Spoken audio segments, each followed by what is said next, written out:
5 বিলিয়নেরও বেশি মানুষ যে একটা মাত্র ট্রফির জন্য উন্মুখ হয়ে থাকে, যার জন্য মাঠের ভেতরে আর বাইরে রক্ত ঝরে, যুদ্ধ লেগে যায় দুটি দলের সমর্থক ও প্লেয়ারদের মধ্যে।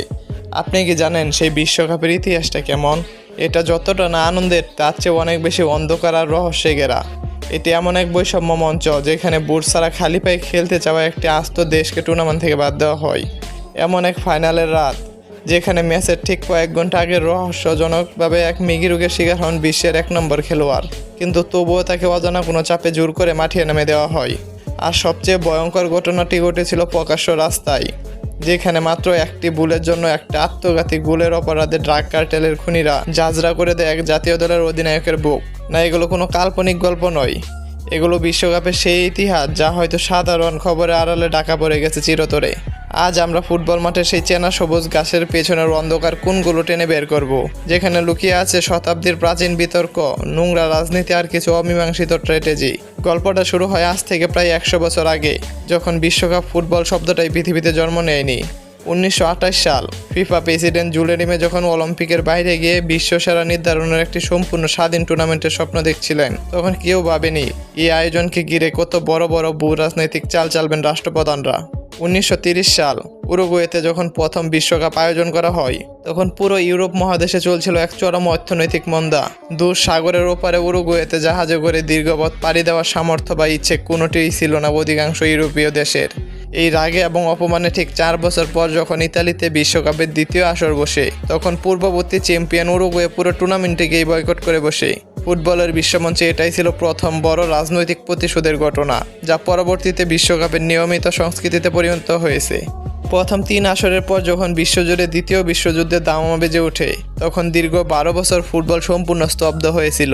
যুদ্ধের সেই ভয়াবহতা কাটিয়ে 1950 সালে যখন ব্রাজিলে বিশ্বকাপ ফিরে আসে, তখন পুরো বিশ্বকে চমকে দিয়ে ভারত এই টুর্নামেন্টে খেলার যোগ্যতা অর্জন করে অংশ নেয়নি। ফুটবলের ইতিহাসে এটিকে অন্যতম বড় রহস্য হিসেবে দেখা হয়। অফিসিয়াল নথিতে আর্থিক সংকটের বলা হলেও বিশ্বজুড়ে একটা কথাই প্রচলিত আছে যে ফিফা ভারতীয় খেলোয়াড়দের খালি পায়ে ফুটবল খেলার অনুমতি দেয়নি। জুতো পরে খেলার অভ্যাস না থাকায় ভারত বিশ্বকাপ থেকে পরে নিজেদের নাম প্রত্যাহার করে নেয়। মাঠের এই অদ্ভুত নিয়মকানুনের বাইরে বিশ্বকাপের আসল রহস্য ডানা মেলতে শুরু করে 80-র দশকে। 1986 সালের বিশ্বকাপে ইংল্যান্ডের বিরুদ্ধে গিয়ে ম্যারাডোনার সেই বহুল বিতর্কিত গোল, হ্যাঁ, যা আজও হ্যান্ডবল অফ গপ নামে পরিচিত, তা আসলে চাতুর্য নাকি নিখাত প্রতারণা তা নিয়ে আজও চায়ের টেবিলে জ্বর ওঠে। কিন্তু ম্যারাডোনা সেই গোলকেও হার মানিয়েছে 1990 সালের বিশ্বকাপ বাছাই পর্বে চিলির গোলকিপার রবার্তো। ব্রাজিলের মারাকানা স্টেডিয়ামের ম্যাচ চলাকালীন দর্শকদের গ্যালারি থেকে একটি জ্বলন্ত বাজি এসে রুহান্সের ঠিক পাশে পড়ে। মুহূর্তের মধ্যে রুহাস মাটিতে লুটিয়ে পড়াটা এবং তার পুরো মুখ রক্তে ভেসে যায়। এটি দেখে মনে হচ্ছিল বাজির আঘাতেই তার এই দশা। চিলির খেলোয়াড়রা নিরাপত্তার অজুহাতে মাঠ ছেড়ে চলে যায় এবং পরবর্তীতে ম্যাচটি পরিত্যক্ত হয়। পুরো ফুটবল বিশ্বে তখন ব্রাজিলের দর্শকদের উপর ক্ষোভে ফেটে পড়েছিল।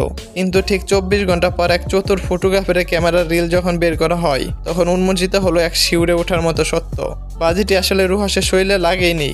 তিনি নিজের গ্লাভসের ভেতরে লুকিয়ে রাখা এক ছোট্ট সার্জিক্যাল ব্লেড দিয়ে নিজেই নিজের মুখ কেটে ফেলেন, যাতে ম্যাচটি বাতিল করে ব্রাজিলকে ডিসকোয়ালিফাইড করা যায়।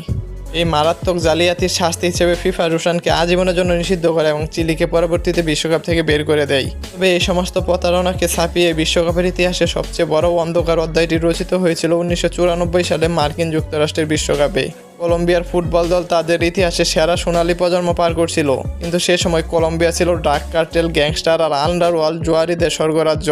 যুক্তরাষ্ট্রের বিরুদ্ধে একটি অত্যন্ত গুরুত্বপূর্ণ ম্যাচে কলম্বিয়ার অধিনায়ক আন্দ্রেস এসকোবার প্রতিপক্ষের একটি ক্রস ঠেকাতে গিয়ে ভুলবশত নিজের জালে নিজেই গোল দিয়ে দেয়। এই একটি আত্মঘাতী গোলের খেসারত দিতে গিয়ে কলম্বিয়া বিশ্বকাপ থেকে ছিটকে যায়। টুর্নামেন্ট শেষ করে অত্যন্ত বরাকান্ত মন নিয়ে এসকোবার যখন নিজের দেশে ফিরে আসেন, তার ঠিক কয়েকদিন পর মেদেলিন শহরে এক বারের বাইরে তাকে ঘিরে ধরে কয়েকজন সশস্ত্র সন্ত্রাসী। কিছু বুঝে ওঠার আগে এসকোবারের শরীর লক্ষ্য করে একে একে 12টি গুলি চালানো হয়, আর প্রতিটি গুলি করার সময় খুনিরা চিৎকার করে বলছিল গোল। ধারণা করা হয় কলম্বিয়ার ডাকলটরা ওই ম্যাচের উপর কোটি কোটি টাকার বাজি ধরেছিল এবং এসকোবারের ওন গোলের কারণে তারা সর্বশান্ত হয়ে যাওয়া এই নির্মম হত্যাকাণ্ড ঘটিয়েছে।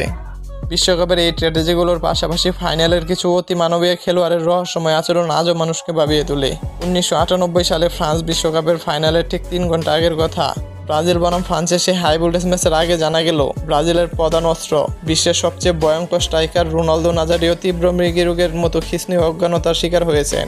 হোটেলের ঘরে তার মুখ দিয়ে ফেনা উঠছিল। চিকিৎসকরা তাকে কোনোভাবেই খেলার অনুমতি দেননি এবং অফিসিয়াল টিম সিটেও তার নাম ছিল না। কিন্তু ম্যাচ শুরুর ঠিক ৪৫ মিনিট আগে এক রহস্যময় নাটকীয়তায় রোনালদোকে স্টার্টিং 11-এ ঢুকিয়ে দেওয়া হয়। মাঠে নামলেও সেদিন রোনালদো ছিলেন সম্পূর্ণ নিষ্প্রাণ। কার স্বার্থে কোন বহুজাতিক স্পন্সরের কোটি কোটি টাকা চুক্তি চাপে একজন অসুস্থ খেলোয়াড়কে মাঠে নামিয়ে ব্রাজিল নিশ্চিত পরাজয় ডেকে আনা হয়েছিল, এই রহস্যের উত্তর আজও মেলেনি। ঠিক তেমনি 2006 সালের ফাইনালে ফুটবল ইতিহাসের অন্যতম সেরা জাদুকর জিদানের সেই কুখ্যাত টুসো বা হেডবাট, কেরিয়ারের শেষ ম্যাচ সামনে সোনালি ট্রফি উঁচিয়ে ধরার সুযোগ।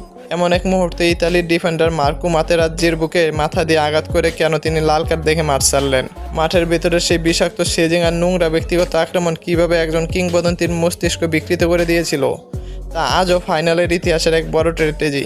ম্যারাডোনার সেই বিতর্কিত হাত, এসকোবারের রাজপথের রক্ত, রোনালদোর রহস্যময় অসুস্থতা, কিংবা 2022 সালে এসে লিওনেল মেসির সেই মহাকাব্যিক ট্রফি জয়ের রূপকথা, এই সব কিছু মিলিয়ে বিশ্বকাপ ফুটবল এটি শুধু 90 মিনিটের কোনো খেলা নয়, এটি মানব চরিত্রের তীব্র লোভ, চরম হিংসা, অবিশ্বাস্য চাতুর্য আর সীমাহীন আবেগের এক জটিল ঘূর্ণিপাক। 2026 সালের এই টুর্নামেন্ট 48টি দল নিয়ে নতুনভাবে রূপ নিচ্ছে, যেখানে ম্যাচের সংখ্যা বাড়বে বাণিজ্যিক জাঁকজমক। কিন্তু এই আধুনিকতার বীরের পেছনে সেই অন্ধকার কোণের রহস্যগুলো এবং ইতিহাসের পাতায় লেগে থাকা রক্তের দাগগুলো কি কখনো মুছে ফেলা সম্ভব?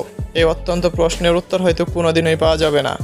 আর এই অমীমাংসিত রহস্যগুলোই বিশ্বকাপকে করে তুলছে পৃথিবীর সবচেয়ে আকর্ষণীয় অথচ ভয়ঙ্কর এক মঞ্চ। ভিডিওটি ভালো লাগলে অবশ্যই একটি লাইক দিয়ে কমেন্ট করে জানিয়ে দিন। দেখা হবে পরবর্তী কোনো রোমাঞ্চকর ভিডিও নিয়ে। ততক্ষণ সুস্থ থাকুন, ভালো থাকুন, ধন্যবাদ।